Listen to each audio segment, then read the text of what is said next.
Life is all about sudden good boys, so handle with care. Couple friendly. Hero Shobhan garu అలాగే heroine మానస వారణాసి గారు, so వాళ్ళిద్దరు characters లో అయితే అలాగే ఇన్వాల్వ్ అయిపోయారు అనమాట. చాలా నేచురల్ గా, చాలా డీసెంట్ గా వాళ్ళ పర్ఫార్మెన్సెస్ అయితే ఉన్నాయి. సో శివ అండ్ మిత్ర అనే క్యారెక్టర్స్ లో వాళ్ళిద్దరూ చేసిన పర్ఫార్మెన్స్, అలాగే మనకు మూవీ చూస్తున్న 2 hours అలా గడిచిపోద్ది అనమాట. మనం వాళ్ళ స్టోరీలో అంత బాగా ఇన్వాల్వ్ అవుతాం. అండ్ దట్టు వాళ్ళ క్యారెక్టర్స్ అనేటివి చాలా మంది అబ్బాయిల్లో అమ్మాయిల్లో రియాలిటీలో ఇప్పుడు ఫేస్ చేస్తున్న సిచ్యువేషన్ అనమాట.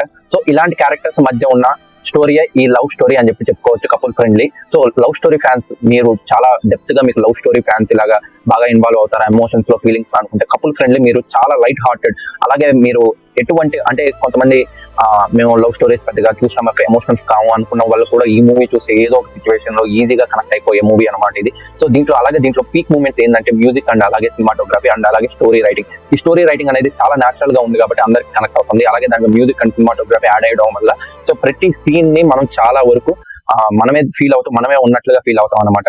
So everyone must watch this movie. So ఓటీటీలో వచ్చేసింది కాబట్టి మస్ట్ అండ్ షుడ్ గా ఎవ్రీ వన్ వాచ్ చేయొచ్చు. సో మీ ఓటీటీలో ఉన్న ఒక 2 hours టైం అనేది మీకు every penny is worth of your internet అనే చెప్పుకోవచ్చు. సో అలాగే ఇలాంటి సినిమా టాక్స్ కావాలంటే subscribe to Tarun Teja talk, అలా సబ్స్క్రైబ్ చేసుకొని వెళ్ళిపోవచ్చుగా.